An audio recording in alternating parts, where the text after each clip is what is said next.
Hey everybody, hope you all have an excellent day. I just wanted to briefly talk about a topic that is pretty important for autistic people and some non-autistic people too. Imposter syndrome. For anyone out there who doesn't know, imposter syndrome is the belief that you are actually not skilled in your field or your career, that you're faking your success, and that other people will figure out that you're a fraud, even though there's literally no evidence to back this up. This can happen to anybody. But it can especially be common in autistic people who are diagnosed later in life, as well as those who don't have an obvious intellectual impairment. According to a website I recently found, like embraceautism.com, I'll include it below, there are several factors that could explain why some autistic people develop imposter syndrome. The first factor is the fact that most autistic people, we have spent the near entirety of our lives masking and being who we think others want us to be, rather than being our authentic selves.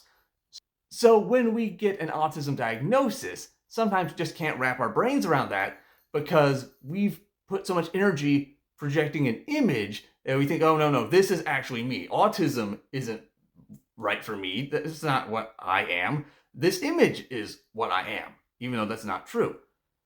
The second factor is the fact that we can typically rationalize our behavior and our shortcomings and make excuses for ourselves. We can say, oh no, I'm not autistic. I'm just some kind of lazy, half-assed neurotypical person. I'm just stupid. I'm not trying hard enough. And all these fake excuses, rather than just actually accepting, maybe our brains are wired differently. Maybe that's what's causing us some difficulties and why things just don't seem to be adding up. The third factor is that most of us just don't fit the cultural stereotypes of autism.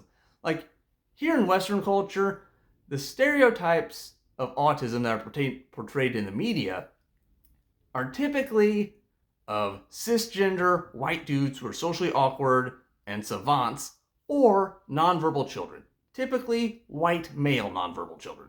So autistic people who are part of the LGBTQ+, who are female, or who are people of color, sometimes have difficulty understanding that they're autistic because they just don't match those stereotypes, and the stereotypes are typically the only information they have to use in the first place. So that causes some issues. A fourth factor is the fact that many doctors don't recognize autism in adults. Because way back when autism was first made as a diagnosis, it was developed by studying young white boys. So the idea that an autistic person could also be an adult sometimes goes right over doctors' heads. Now, it's gotten better in recent decades due to better screening, more public awareness of autism, as well as the autism rights movement, but it's just still not as good as it could be yet.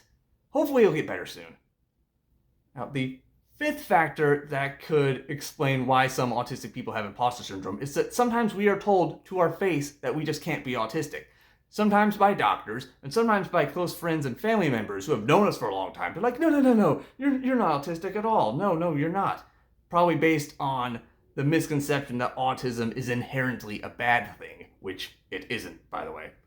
I think hopefully a lot of people know that, but some people have that negative view, so they don't want to add that harmful label to their friend or loved one.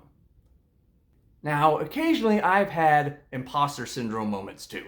Like the most recent example, I think most of us have seen that TikTok of Chloe Hayden stimming and jumping and just having a great time when she saw a pod of whales. And I saw that TikTok and I was really happy for Chloe, but when I was watching I was like, she's really into this. I wouldn't experience joy when I saw a pod of whales in the same way.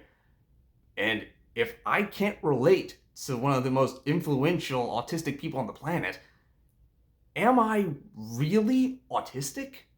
So after I watched that video, I thought it over and I reminded myself that autism is a spectrum and I don't have to live up to cultural stereotypes and my experiences don't have to match anyone else's experience for me to be an authentic autistic person. And that's just fine. So for any autistic people out there who are watching, who are struggling with imposter syndrome, remember, you don't have to meet anyone else's expectations. You don't have to have the same experiences as any other autistic person to be a real autistic person. And you should be proud of the person that you are.